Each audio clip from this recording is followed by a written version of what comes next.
The Awakening of Faith. Invocation.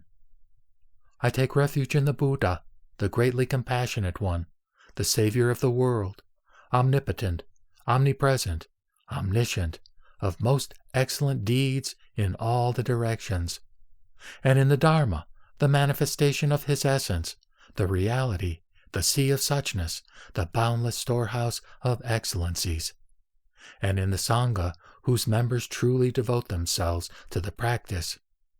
May all sentient beings be made to discard their doubts, cast aside their evil attachments, and give rise to the correct faith in the Mahayana, that the lineage of the Buddhas may not be broken off.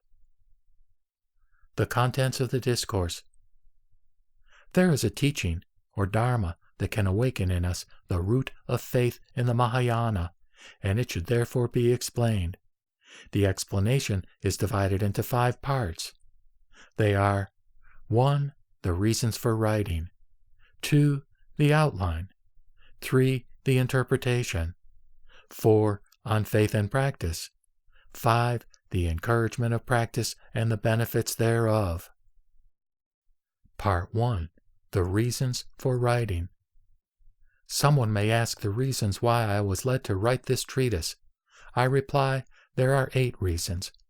The first and the main reason is to cause human beings to free themselves from the suffering and to gain the final bliss. It is not that I desire worldly fame, material profit, or respect and honor. The second reason is that I wish to interpret the fundamental meaning of the teachings of the Tathagata so that people may understand them correctly and not be mistaken about them.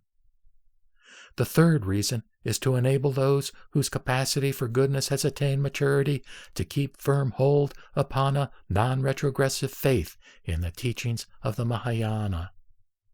The fourth reason is to encourage those whose capacity for goodness is still slight to cultivate the faithful mind.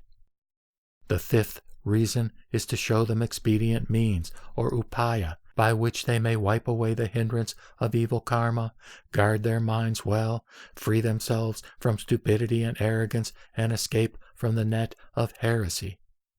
The sixth reason is to reveal to them the practice of 2 methods of meditation: cessation of illusions and clear observation, that is, samatha and vipassana, so that ordinary people and followers of the Hinayana may cure their minds of error. The seventh reason is to explain to them the expedient means of single-minded meditation, so that they may be born in the presence of the Buddha and keep their minds fixed in a non-retrogressive faith. The eighth reason is to point out to them the advantage of studying this treatise and to encourage them to make an effort to attain enlightenment. These are the reasons for which I write this treatise.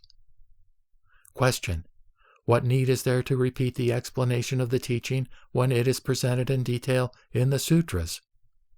Answer: though this teaching is presented in the sutras, the capacity and the deeds of people today are no longer the same, nor are the conditions of their acceptance and comprehension. That is to say, in the days when the Tathagata was in the world, people were of high aptitude, and the preacher excelled in his form, mind, and deeds, so that once he had preached with his perfect voice, different types of people all equally understood. Hence, there was no need for this kind of discourse.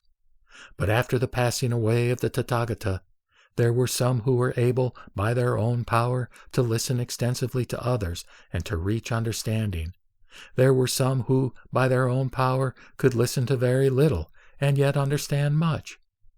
There were some who, without any mental power of their own, depended upon the extensive discourses of others to obtain understanding. And naturally, there were some who looked upon the wordiness of extensive discourses as troublesome, and who sought after what was comprehensive, terse, and yet contained much meaning, and then were able to understand it. Thus, this discourse is designed to embrace, in a general way, the limitless meaning of the vast and profound teaching of the Tathagata.